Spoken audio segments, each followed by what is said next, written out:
Hey, you weren't talking to the mic over there. You kind of fell back.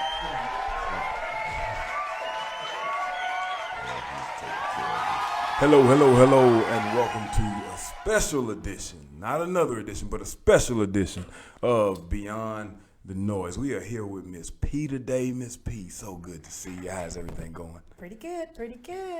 I noticed that we are missing. We got my noise still going. Somebody got the computer on? Yeah, it ain't me. Tristan? Miss P, you gotta turn that down. That's not me. Is that you? Is the TV on? Oh, the TV volume. Oh, yeah. Here we go. Now we back in action. Okay. As I was saying, Miss P, it's so good to see you today. How you doing? I'm good. Fantastic. Glad to be here. Excellent. And usually in the far seat, we have a much prettier face. We usually have the round-faced Mexican girl hanging out with us today, but she could not make it. So instead, somebody called and said they wanted to substitute. And that substitute I've been knowing for about 37 years, but I know he's known me for 41 years. Miss P, do we have that picture up on the line? I think we do. It's up there now. All right, so I want everybody to take a look at that picture and take a look at that very, very handsome young man sitting there with that strange gentleman. Now, he looks like he may know one or two things, but I've been knowing him for quite some time, and I have great admiration for him. And some of people say that we look alike, and some people say we talk alike, but I try not to act like him at all. So today it brings me great pleasure to introduce to you my dad, a man I respect and admire, one that people have called Coach, Papa, Paw, Daddy, and all the things of the sort. And that's only because we're on the radio. I'm not going to tell you other things that I know he's been called as well. I love this gentleman. We're going to have a really good time this evening. I want everybody to say hello and welcome Reverend Greg Walls Sr. Rev. Hello. How you doing today? So far, so good. Rev, they say you took the trip down from Picayune, Mississippi up here in North Texas. You had to take a few tests. You had to stick a few swabs up your nose and make sure you were all good. And you came out here to hang out with me today. Today, we have 1 hour to get to know about you. So you came up and you grew up where? I was born and raised in Picayune, Mississippi. Picayune, Mississippi. Yeah. Rev, you know we the only two people that's listening except for people from Picayune that know where that is. Well, that's a good thing. Tell them about Picayune, Mississippi. It's the best kept secret in the U.S. Really? Yeah, man. Picayune, don't let its title fool you. What do you mean by that? Picayune, the word means of little value. Indeed. But if you see the sign coming into Picayune, you'll see that it's a precious coin in the purse of the South. Yeah, so Picayune is all right with me, plus it's home. Right on. Now, I was born in California, so I made it to Picayune by way of San Diego, California. And I've been country my whole life, so although I was born on the West Coast, I was raised in the South. And you and I have had some great conversations over the past few years. And I feel it important that people have an understanding of generations and then misunderstandings and how you come to be. I know we didn't come up the same way.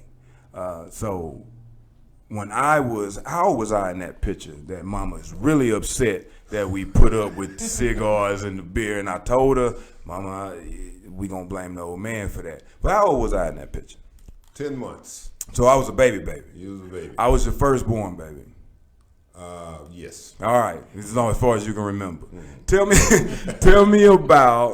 Tell the world about the story I try to tell properly about your firstborn, like when born in California and then the whole lungs collapsing and all the other good stuff. Tell me what was going on in your mind. Well, I was basically a kid, I was about 24 years old, maybe 25, something like that. And it was on a Tuesday morning, 3 o'clock, and we was in San Diego. We lived in this apartment in San Diego, and your mama started making this noise. I'm thinking, it's too early in the morning for that. I got to go to work. Well, you're on for that. Continue. Well, yeah, so, she finally said, I think I'm having a baby. I said, oh, boy. But, sailor terms. Because I was a sailor at the time. Right. And we went on to the Navy Hospital in San Diego, and you were born. Right. So, born in California, a couple of days later, or was it a couple of months, a couple of days later? Well, actually, it hadn't been long after your 10th month when we took the picture. Right. And then shortly after that, we moved into this little house, this duplex. And it was in the fall, in the late fall. And you were in your crib. Your mom had just fed you. And you were in the crib, and you were playing around inside the crib like kids do. And next thing you know, you start having trouble breathing. And got my attention real quick. So you stopped breathing. And I thought maybe you had swallowed something, and I tried to do CPR on, all of this stuff, but it was just the grace of God that we lived 3 minutes from the hospital. We had a hospital in our neighborhood, and it was about 3 minutes away. We got it. We got you there, and they went to work immediately, and they saved you. Yeah. You had turned blue. Right. But let's not talk about me. I want to know what you were thinking during that time. You're a young dad, sailor, new wife, brand new baby. What were your thoughts on the way to the hospital? What Lord, was? Please let my baby live. That's what I was thinking. Right. Please let my baby live. And he did. And I'm here now with you. I am here with Greg Sr., and we have been comparing our childhoods, because I know we have told a few stories coming up. So we were talking about earlier, I think I was 8 years old when we lived in that house cross town on the cinder blocks. So we always tell a story about 8 years old, we're getting ready to move into a bigger home. Now we're going to talk a little bit about this house. It sat on cinder blocks, but if anybody's from Picayune, they know exactly what I'm talking about. What was it, 2-bedroom? Yeah, 2-bedroom. 1 bath. It was 6 of us. It was a posse of us, because Brandon was born too, as a matter of fact, because I was 9, as a matter of fact. And we were getting ready to move into a 3-bed, 2-bath. We had it upstairs. I remember it like it's happening right now, today. It's Friday morning, probably around 5:45 in the morning.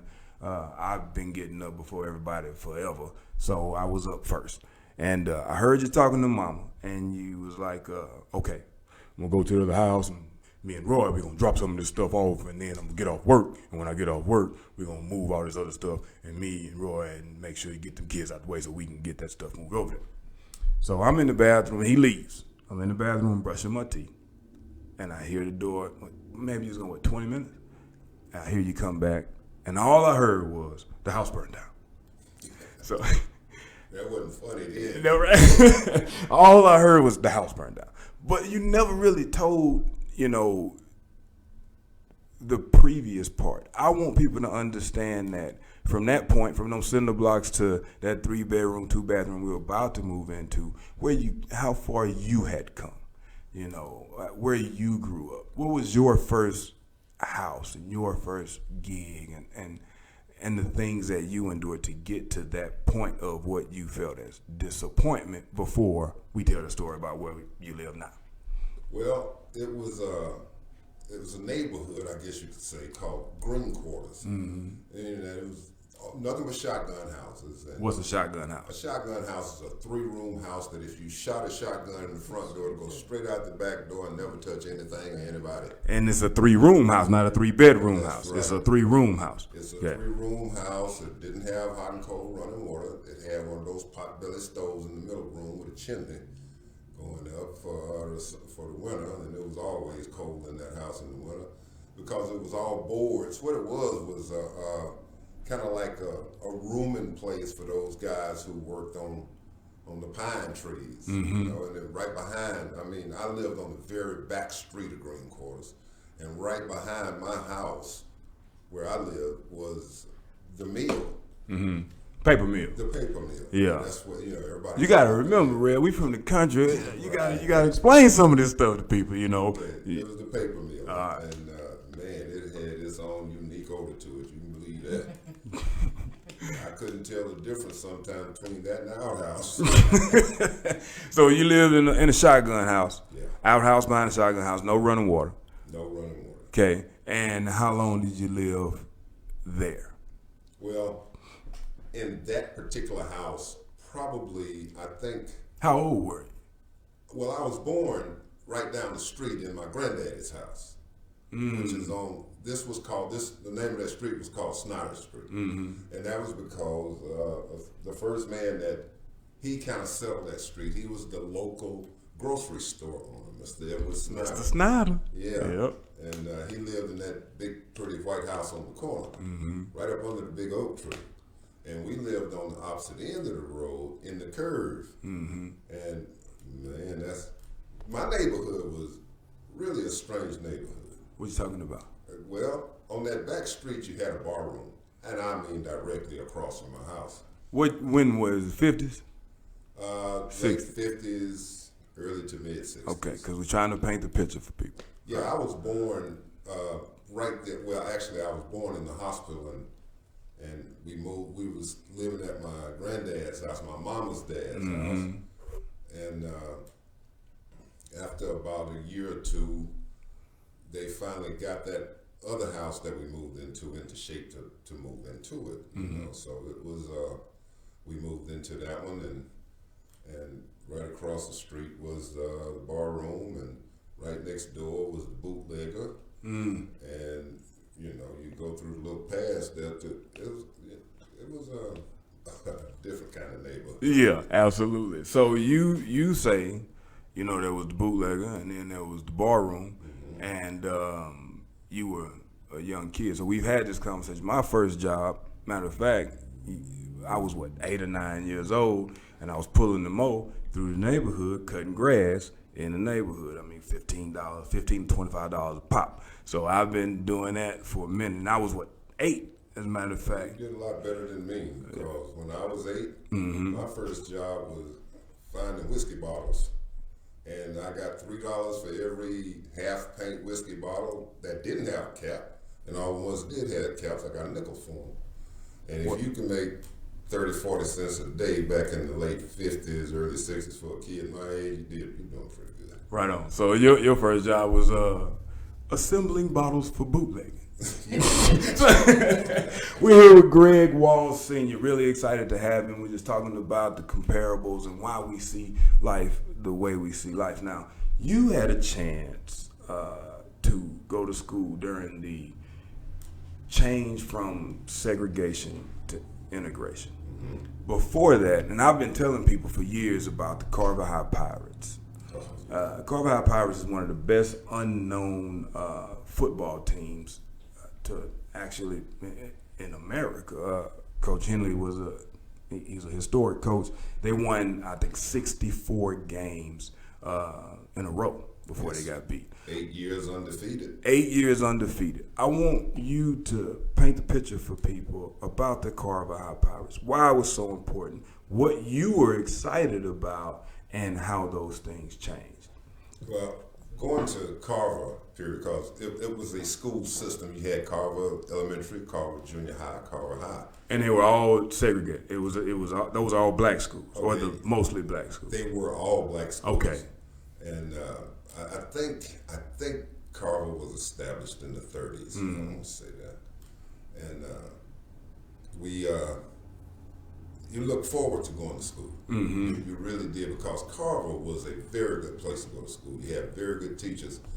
But during that time, the materials the learning materials or teaching materials that we had to get were secondhand, hand-me-downs. I always got somebody else's book. I can't ever remember having a brand new textbook going to Carver High because of segregation. I mean, you knew where you stood in those days. What do you mean? When you're born into something and that's your way of life every day and that's what it is, then you don't really pay attention to it like you would if it's new to you.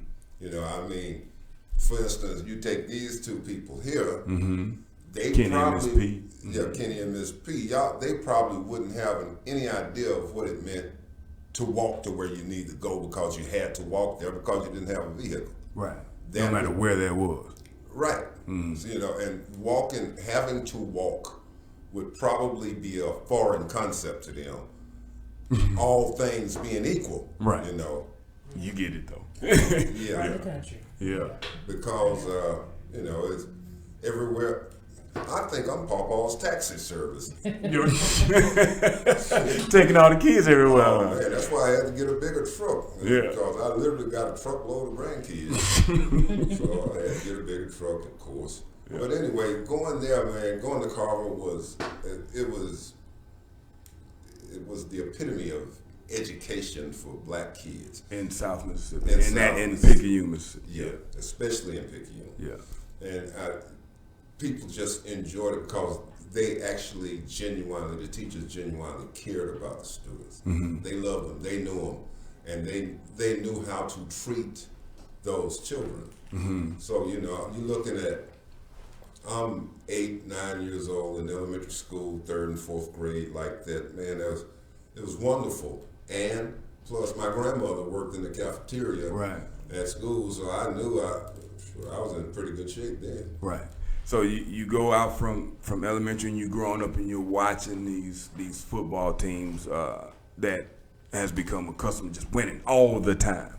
So what was that like growing up in rural South, knowing about segregation, knowing how you looked upon or treated, or it's a common thing, and then to have that thing look. How good were the Pirates, as a matter of fact, before we get into all the other stuff? They were so good that every little boy in town wanted to grow up and be a Pirate. I heard they beat a JUCO team. They did. They lost to one and they won one. Yeah. And they should have won that one, but they, you know, boys will be boys, so they didn't come off the hangover till halftime. When they did, they went to work, but they ended up losing by a point or two. So, why didn't you get a chance to play for the Pirates? Well, when I was in Carver High was a high school team. Mm-hmm. The Pirates were a high school team. We didn't have all these different teams that they have now. Like JV, A team, B team. Right. Well, none of you just had one Carver High Pirates team. Mm-hmm. And you could play when you were in the 9th grade. You had to be exceptional to dress out with them if you were in the 8th grade. So there was no junior high team? There was no junior high team. It was just Carver High Pirates. Got it. And man, they were, I remember the colors were red and blue. Mm-hmm. And depending on what uniform they had on that Friday night, it depended on how bad they was going to whoop the team they was playing. Because if they dressed in red, look out. It was that bad, huh? Oh, the Pirates was bad. Everybody knew them. Mm-hmm. And, you know, they've had some guys who went and made All-Pro. Lem Barney, for instance, played with the Detroit Lions, played cornerback. He played against the Pirates. Mm-hmm. And a couple of other guys, I can't think of their names right now, but they were brothers. One of them played tight end he was in the league about 10 years. Mm-hmm. And he played against the Pirates. And we had a couple of guys, like a quarterback, went to the Kansas City Chiefs the year after they won the Super Bowl. Mm-hmm. He went to Southern University and he played quarterback in Kansas City. Had another guy, my second cousin actually, he played fullback or running back for the Rams. Mm-hmm. So it was some heavyweights that came out of Carver High, man. And all of the boys wanted to be, you had to be a Pirate or you had no status, you know. Right. But if you were a Pirate, you had all the status. What made them so special? Why were they so good? I think it was mainly because of their coach. He didn't have a coaching staff, but he had a coaching philosophy that I've never seen imitated. Mm-hmm. He was the only coach on the team. He had a trainer for the team, but it was the veteran players who coached the team in and of itself. And he had an offensive style that's unbelievable. Man, they could do it all. And that defense was stone cold. They were always like that. I'm going to tell you, tell you the truth. When they lost their first game that I knew about, Right. I cried like a baby. I couldn't believe the Pirates lost the game. Right. So you didn't, and you never got a chance to play for them. No, I went out for spring football my 9th grade year. Mm-hmm. And I had grown to be big enough then because I was a rail growing up. And in the 9th grade, I went out for spring training, and I got my pads and I got all my gear. And then September came, you talking about somebody's heart being broke. I had to go to what was called at that time the white school. So let's pause it right there because we made it to 9th grade talking about the Carver High Pirates, which you grew up wanting to be. And then that was removed based from segregation to integration. Right. So that changed not only your school, that broke up the team, that broke up a bunch of styles, that moved people in different areas, and we're still talking about rural South in the 60s. Right. Okay. And actually, this was 1970. Then, 1970, he's born in 54, so that's 15. Yeah, so in 70. Before we talk about your experience in high school, any questions on the line, Miss P? More comments than Okay. questions. Jack Brown said, "I'm from Louisiana. I know where Picayune is." And then Nikki Blunt. Nika Blunt. Oh, Nika, yes. Yeah. Sorry, Nika. Says, "Hey, Daddy Walls. This is a cool dude. He taught me how to shoot a bow first time I met him." That's right, you did teach her how to shoot a bow. And then is it C-Chew said saying that they're from Harvey. Is Harvey close to Harvey, Pic- Louisiana. Harvey, Yeah. Louisiana. Okay. And then another person said they're from Slidell. Yeah. Elliot. And then Jack Brown also said, "I grew up hearing stories about what a legend Carver High was." There you go. Mm-hmm. There They you were go. ranked number 3 in the nation in high school back in the mid-60s, early 70s something. Really? Yeah, I mean, you go on a 64-game win streak, you're going to be ranked. Yeah. And they were ranked number 3. I thought we should have been number 1, but the ranking people didn't think like I was thinking. Of course. So you get a chance, or you think you're about to become a Carver High Pirate. And I want you to lead into what happens. Did you continue to play? And what did that do for your high school career? Well, I can tell you that if it would not have been for football, I would not have finished school. It was the thing that kept me in school, going to school to play football, because I really didn't like school that much. Paint the picture of school then versus the importance in the picture of school now. Okay, then there was a lot of tension going on. You know, we didn't know each other. Mm-hmm. We knew a few people. You see, back in '67, it was when they made the rule or the law that all schools in Mississippi had to be segregated. So the first thing that they did was come out with Integrated or segregated? integrated. Okay. The first thing they came out with was this application, I guess you'd call it. It was called a choice of school form. And my mama, in her divine wisdom, decided that I should go to the white school because that's where they had a better education at. Well, didn't work out too well for me. You know, I remember the first day that this was a day that lives in infamy like you wouldn't believe. Right. I walked in the door. You know, mind you, I'm a 13-year-old boy going to the 8th grade, and I walk in the door, and it seemed like everything started going in slow motion, and everybody in the building looked at me. And I'm standing there looking at them, and I'm bewildered, and they looking at me, and they look bewildered. It's like, you hit the wrong address. You know? You're in the wrong space. Yeah, man. And I can remember the feeling that I had. I just wanted to disappear into the floor because I had not. Let me put it to you simply. Yeah. That was the day that I found out I was different. What do you mean? I mean, there was no racist talk in my universe, if you will. And it wasn't no racist name calling, none of that. And my mama and my daddy didn't allow that in our house.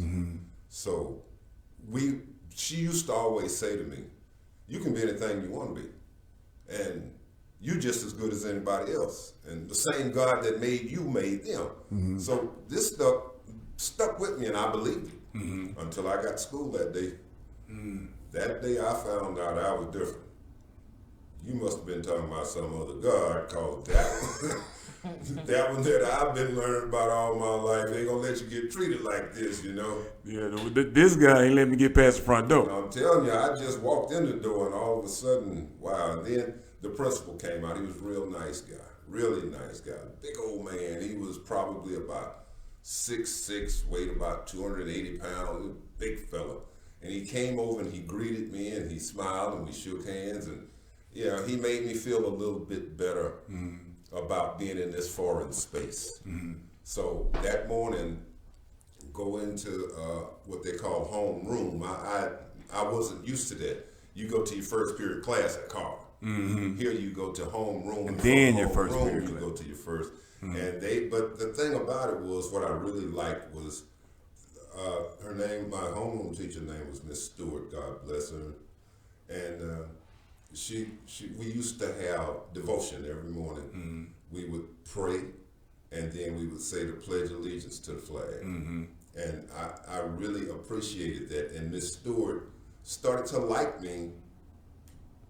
I guess she saw that there's something about this young fella here that he's not a troublemaker, but he ain't gonna let trouble go by him, you know? Right. You know what? You said some important stuff, man, and just thinking about that thought process and then wanting to be accepted and appreciated and liked, and to go through that at, I don't know, 13, 14, 15 years old, and to see the evolution of life and man in the world, but then still witness some of the same attitudes that you had to endure as a young man. Do you see that in 2020? Excuse me. Well, not on the same scale. But do you It is see alive and well. Okay. So my question is, how do you keep a sane thought, or not be angry or be hateful from what was into the place you are now, and to still be calm based in what you had to experience and endure? Well, yeah, that's a good question. I'm glad you asked it. The teaching that my mama instilled in me, you as good as anybody else, the same God that made you made them. So that resonates with me to this day. So that's telling me that nobody is better than me.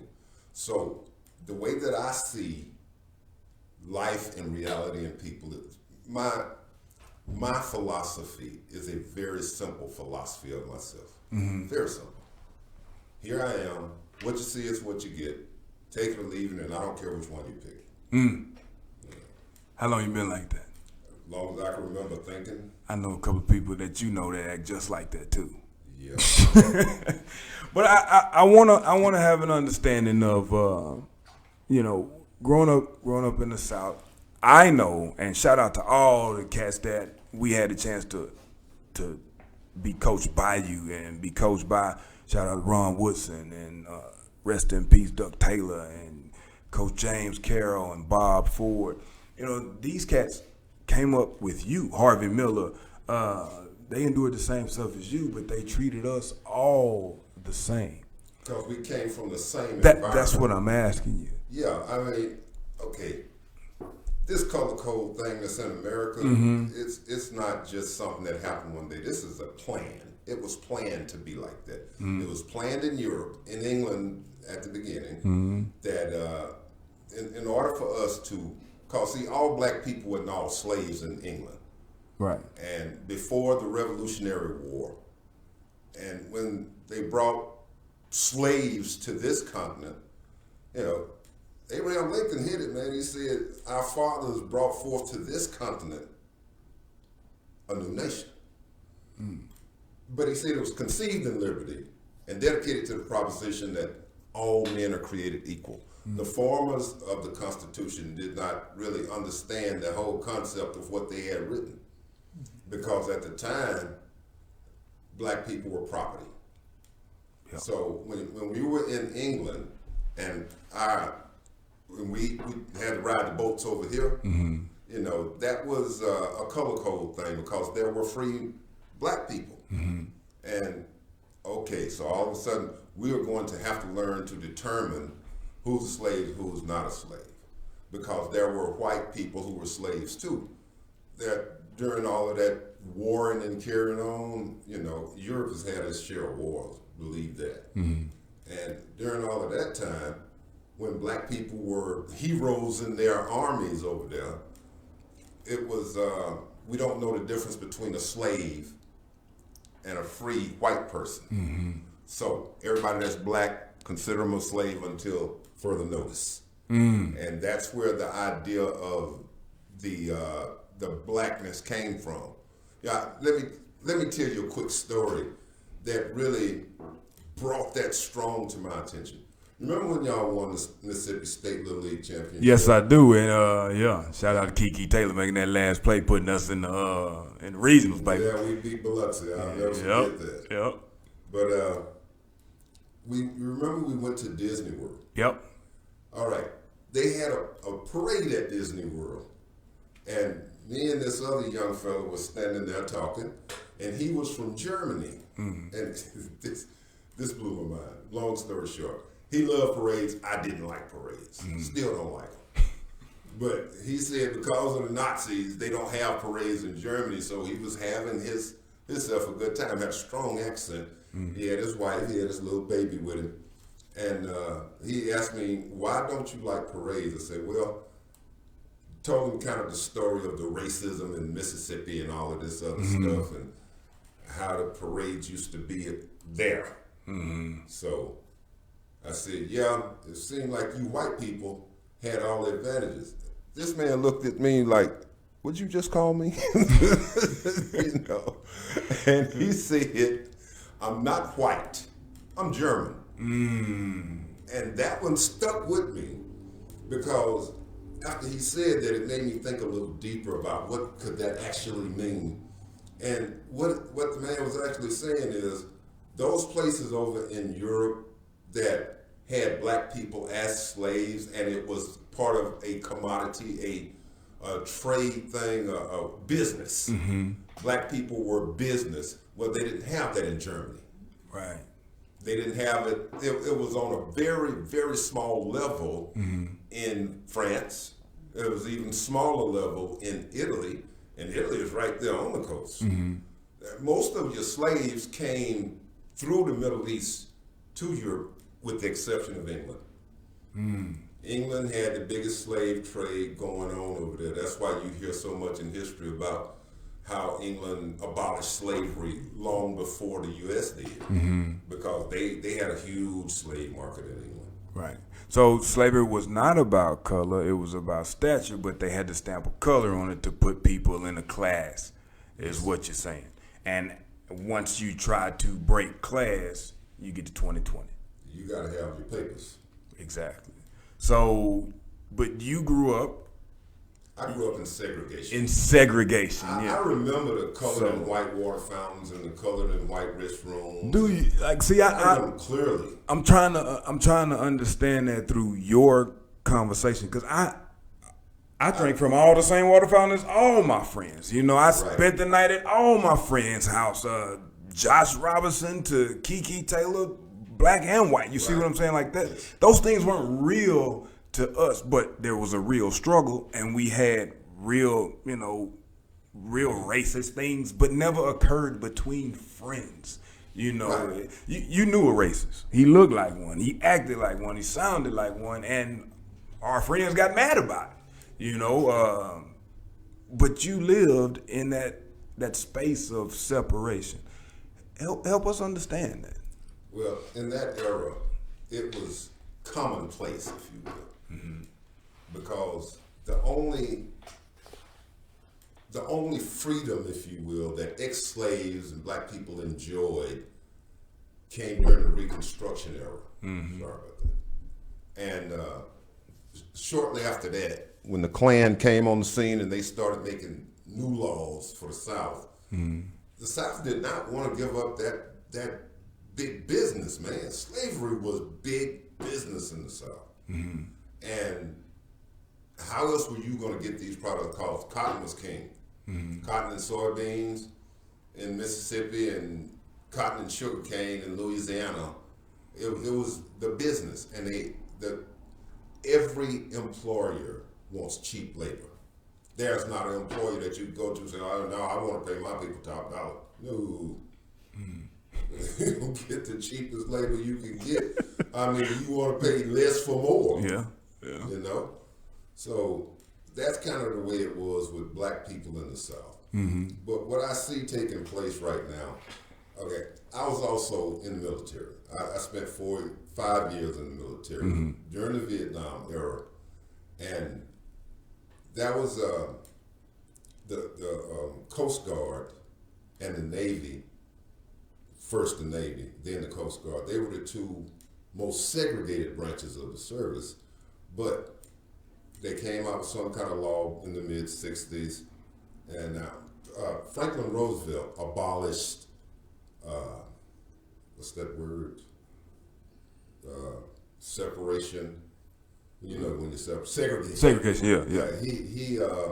He abolished segregation in the military back in the 40s. Had to because of the war. But the Navy was still segregated. Mainly, if you went to the Navy, you were going to be a cook or a barber or a janitor or something like that. Labor. Yeah, common labor. No skilled labor, common labor. I was the only black welder on that ship that had ever been on that ship, I believe, best I could tell.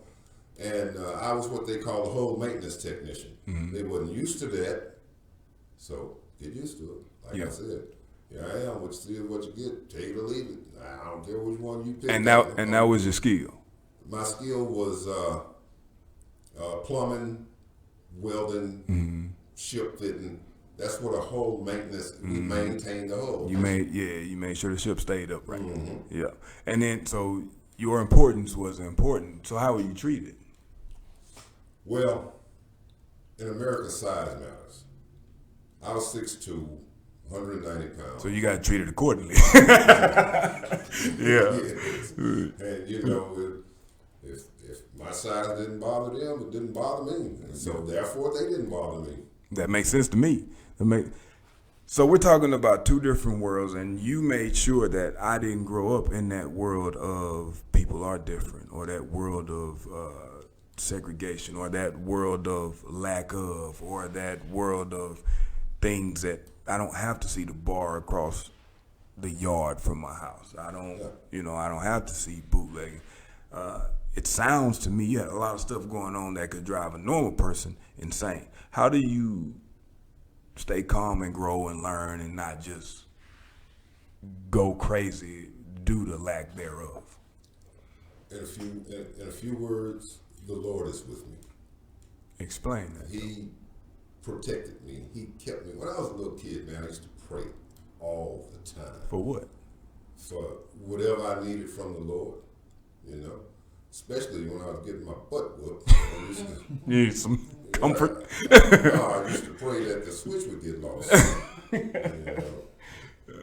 Well, what kind of stuff what did you need to pray about when you were younger? Well, you know, lights were not constant. We didn't have constant electricity. These houses would be used for firewood if they, in this time. Say that again? The houses that we lived in would be used for firewood in this time. That's all it would have been good for. But it was all right for the people doing the work back there in the paper mill. You know?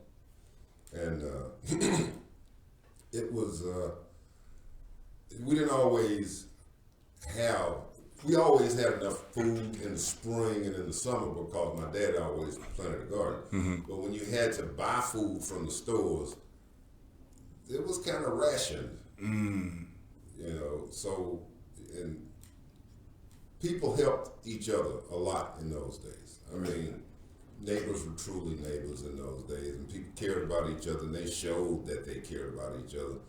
It was not unusual for one of the older women on our street to say, "Boy, come on in here and eat." You know, that was normal. Were you a good athlete? Yeah, I was a good athlete. That's like I said. That's what kept me in school, and you know they had me. They got me. I got to tell you, they got me. Okay. Greg, if you don't come to school today, you can't practice. If you can't practice, you can't play in the game Friday night. I will be in school. So you went to school to play. Well, why didn't you go play in college? I didn't have any guidance. Nobody in my family knew anything about going to college. They knew absolutely nothing about college. The general philosophy when I was growing up was either you're going to get a job or you're going to go to school. And those were your choices, but you're not staying here today. Right. So I got up and went to school. Because we were talking, just a little bit of background. I'm with Greg Sr., and we were talking about the importance of school and how your structure, how your life was, where you could literally drop out of school and nobody would ask and nobody would even know. I would get up in the morning, act like you wanted to go to school, and then you went if you wanted to. When today, if Tay is 5 minutes late for the first class and you is granddaddy, everybody in the neighborhood know that Chantil know. They might even call me and tell me. Yeah. So, Education is important in our family. It's a big deal. Yeah. Because neither one of my parents graduated high school. They dropped out of school, but my parents got married at age 17. And I was born when they were 18. So both of them dropped out of school before they graduated from high school. I mean, it was just in the 11th grade when they dropped out of high school and decided they wanted to get married. But I can remember how proud my mom was of herself when in her 30s she went back and got her GED. Wow. And she was very proud of herself, and I was too. Really? She was really happy about that. She's always been a very intelligent woman, just not an educated woman. So, if she would have had time to apply her intellect to being educated, the sky was the limit for her. So what happened? So how did you find that tie? Well, when I joined the Navy, during school I was a 3-sport athlete, so I was always in school.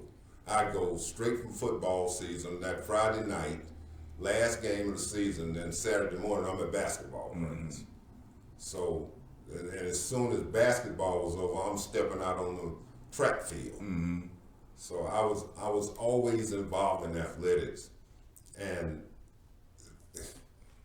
I knew it was my ticket because there were a lot of things that happened, a lot of negative things that happened in my life, in my family. And I was, when I was 15, my parents broke up. And I was a very angry young man. I mean, I was frustrated with all of it, so, and sports was my outlet. It let me release that negative energy. And I can remember one of Coach Henley's for the Carver High Pirates philosophies. He would say, football is the only legal place in America to kill a man when you hit him and not go to jail. So you was trying to stay legal. I was trying to stay legal. There you go. So, but you didn't play. You didn't have the guidance. Right. If one person in my family, I believe, would say, Greg, you need to go take one of them scholarships. What scholarships? I find out about the letters that I was getting from colleges after I got out of the Navy. My friend was working as a janitor one summer in the field house, and he just happened to look in the coach's drawer, and he found at least a half a dozen letters that I had gotten from different colleges and such as that. But and you got out the Navy. You found this out when you got out the Navy? I got out of the Navy. Wow. My friend, actually cousin, married to my first cousin. We were best friends. We grew up together, and he told me, because he went to college. He went to junior college, PRCC, Pearl River Community College in Poplarville, Mississippi. He went there, and the coach told him, he said, do you ever see Greg Walls? Yeah, I see him. I talk to him every once in a while. I said, well, next time you talk to him, tell him I got a scholarship waiting on him. Wow. As soon as he gets out of the Navy. Well, I was having too much fun in Oakland, California. Yeah. I hear you. But your path gave us a lot of opportunities. Well, the thing is, I decided this at a very young age. I mean, when I was a young teenager, not even thinking about getting married. First thing I thought about, I'm never getting married. I don't want this. Then I decided, well, if I do ever get married, my kids won't have to deal with what I had to deal with. And I want to see that with absolutely, positively make sure that I want to give them the advantage of having breakfast in the morning before they go to school. Because unless you know it's an advantage, then you won't know that it's not an advantage. You know what I mean? Say that one more time. Okay. The advantage is you go to school you think better on a full stomach. Mm-hmm. So if you eat breakfast, they've always said breakfast is the most important meal of the day. Mm-hmm. So, I mean, I can probably count on one hand and have fingers left if I told you how many times I had breakfast before I went to school in the morning. Wow. And then if I got home too late, all the food would be gone. Right. So I got to wait till the next day at lunchtime and go see my grandmother before I eat. It won't happen to y'all. Wow. You ever remember any days of going to school hungry? Not a one. Yeah. Not a one. And the clothes that I had to wear, you know, I didn't have really decent clothes until I got old enough. Actually, it was started in 1969 when Hurricane Camille came. Yeah. You know, I'm going to pause you right there because I'm sure we got quite a few comments on the line. Miss P, what do you see over there? Elliot said, I don't know how you all know my big bro Rev Walls, but this Shout out to old McGee. this is one of the Elliot. most strong God-fearing men besides our dad, and he always mean well. He never gave up on me even when I took the wrong route. Do you see my nephew Greg? Did I say any more? Hey, you got it right. You got it right on. Hey, what is he? You're too old than me. It was always funny, to call him uncle, but I'm proud to do it today. What else you got over there? Let's see. Elliot again said he's from Picayune. Picayune. Yeah, listen. Don't do me like that, Miss P. So. Let's see. Carol. She says, "Hi, Greg. Ben's Grandma Carol here." Oh, I love Miss Carol. Hello, she is hello. enjoying the talk with your dad. Awesome. Let's see. Eric. He was talking about what he was saying that was 7 years before he was born. How the racism that you saw, he was kind of shocked about it. It's unreal. And then Carrie said, what is the one thing that you tried to instill in your children when they were growing up? Well, I can answer that question. It's to me, it's a real easy question to answer. The one thing I try to instill in my children is treat people right. Yeah. Yeah. Treat people like people. Yeah. Treat them like you want them to treat you. Yeah. Don't treat them like they act. That's not a good thing. If you treat people like they act, you're gonna make a lot of enemies. But if you treat people right and they know right from wrong, because their mama is a stickler for that kind of thing. Yeah. Absolutely. Man, I want to try to understand how you go from, and we talked about this because we're going to get to the house that's been our home for 31 years. So you go from shotgun house, no running water, outhouse to where you are learning to do everything at a young age to going to the projects, and that's literally, you said that was like moving from the outhouse to the penthouse. It was, man. It's where you go from a 3-room to you got a hallway, like you were saying, and a bathroom and another bathtub in it. And you got running water. Sink. You even got a toilet paper roll. I want you guys to really understand the things he's getting excited about that we take for granted. A toilet paper roll. Yeah, man. I mean, I had never seen one until we moved to the projects. I didn't even know when you got an outhouse. Right. You know, I mean, an outhouse is an outhouse. It's an outhouse. A toilet, you know. Yeah, out. Yeah. Yeah, it smells awful. You can believe that. Yeah. So you grew out of all of these things into retirement today. You know. I'm a big fan of retirement. So even in your growth, even in everything that you've done in that small town and all the people you know, and your attitude towards people, how do you keep that? How do you keep? When did that anger subside? When I was about 40 years old. You know, That makes me feel good. I'm glad you said that because I was angry for a very long time. So 40 is probably a solid age to no longer be mad. Yeah, I mean, when you're 40, you learn how to understand things instead of, okay, one of the things that I learned at 40 was things don't have to be the way that I think they should be. You know, so in the process after age 40, I learned that don't judge me because you seeing different than I do. You don't have the right to do that because all have sinned and come short of the glory of God.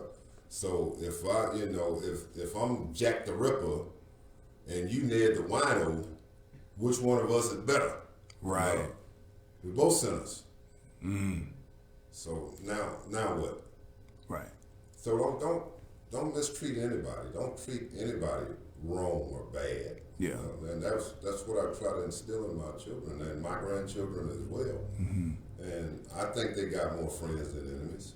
I like to believe that I don't have anybody out to get me. I know some people might not be happy with me, you know, but I mean, you know, that's how that goes. We got about 9 minutes left. This has been a treat for me. Miss P, any questions you see over there outside of the questions about me? Yeah, there's a few about You see, yeah, I see. You get to ask one. That's all you get to ask. Let's see. There's so many good ones. There's a lot of dialogue on here. Yeah. One person said 40 is a good age, but it took them 5 more years to figure that out. Things don't have to be the way that I think it should be. They said they love that comment. And then Greg, for you, where's it at? It says, do you have any idea how lucky you are to have this man as your dad? I do, and I wanted to speak to that.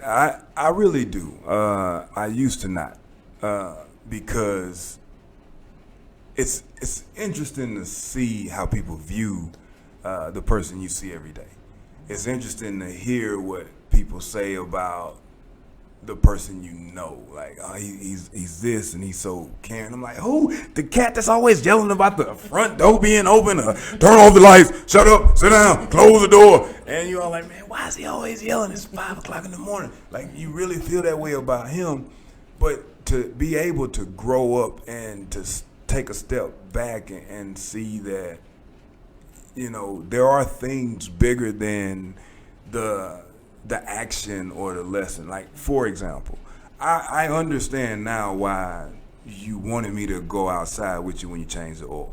I hated that. I know you did. I hated it. That's why you broke the yard leaks. That's a different story, but that, you know, well, yeah.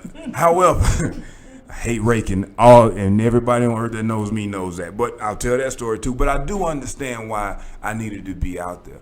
It didn't have anything to do with the oil change. It had everything to do with the process and the lesson, and then doing things you might not want to do that you're going to have to know how to do. The rake. I hate raking. I think it's the stupidest job on the planet. So I used to break rakes on purpose. And he's here. I got my Google fact checker right here with me. I used to go outside and used to look through that small window by the sink, and I used to stick the plastic rake like real deep under the pile, so when I tried to pull it over, it would snap. So I would snap rakes, and he would look out the window, go get in the truck, come back 20 minutes later and just hand me a rake and go back in the house. And wouldn't say nothing. I get that now. I really do. I'm starting to understand that everything is not what it sounds like, or what it's not as easy as we make it sound or make it look. And judgment of people shouldn't be based on results, because who am I to judge a person when I've done many or any or some of the things that people do? Just for informational purposes, when you left and went to college, I bought a blower. I know you did, and you bought a mow with a bag on it. Like, I had to do all the work. Shout out to my little brother who had to do none of that stuff because he had all the upgraded electronics. But I had to do all of that stuff. But today, I know how to do all of that stuff. And that's so important. It's nothing I don't know how to do. I can cook, clean, I can change tires, I can, I know how to take care of myself. And I'm so appreciative of the fact that I got a dad that allowed me to have a voice. I think the biggest thing it was the most important thing for me is the voice you gave us. And that was the opportunity. It wasn't the things you did. Because honestly, I don't know. I didn't know the struggle y'all went. I just knew you went to work every day and mom went to work, and when things wasn't always good, y'all had this crazy look on your face. But when it was better, you had a look of relief on your face. I didn't realize the stress until I got older and we started talking about the stresses. So I want to share something. I know I got 4 minutes, and I want everybody to know how lucky I am. What was it, 2007? I got that DWI or whatnot. It was 2007, 2009. I got in some trouble, and every person I talked to was, well, what did you do? Well, you know better than that. Well, you shouldn't have did this. Well, it was so aggressive, and I'm like, all right, yeah, I know, I get it, whatever. But the one human being that I was concerned about disappointing or I didn't want to explain to, he never asked me what I did. To this day, he still ain't. Well, what did you do? He just helped me. And you remember when I asked, I said, hey, man, I got to ask you, like, why did you help me? Why haven't you asked me what happened or anything? And do you remember what you said? He said, well, son, because you're my son. That's it. It's going to always be like that. So I know how lucky I am. That's one of the most powerful statements ever. Just because you're my son. That's it. I didn't need no other reason after that. That was good enough for me. So leave the people with something they can use. For you young people out there, y'all make sure y'all get up and go to work in the morning. If you got any overtime, work that too. I want to keep getting my Social Security check all the time. On time. On time. Yeah, leave us for something we can use. As what I've always preached to my children, and what I will say to you, and I know it'll work for you because it's a very simple concept. Treat people right. Mm-hmm. Don't mistreat anybody, because like my mama used to tell me, the same God that made you made them, and he ain't got no favorites. Well, I am fully aware of how lucky I am, and this has been a treat.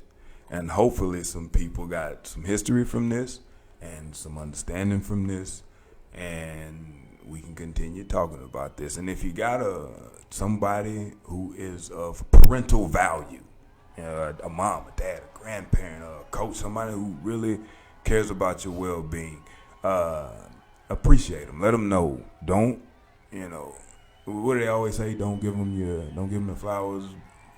Give them their flowers while they're here. Give your flowers while you're here. So I am going to tell you, sir, I love you and I appreciate you, and I'm going to give you your weeds later because you don't deserve flowers. This has been fantastic for me. Hopefully it was good for the rest of you guys on this special edition, on this special Thursday night with this special human being, Greg Walls Sr. We will see you on Monday with Beyond the Noise.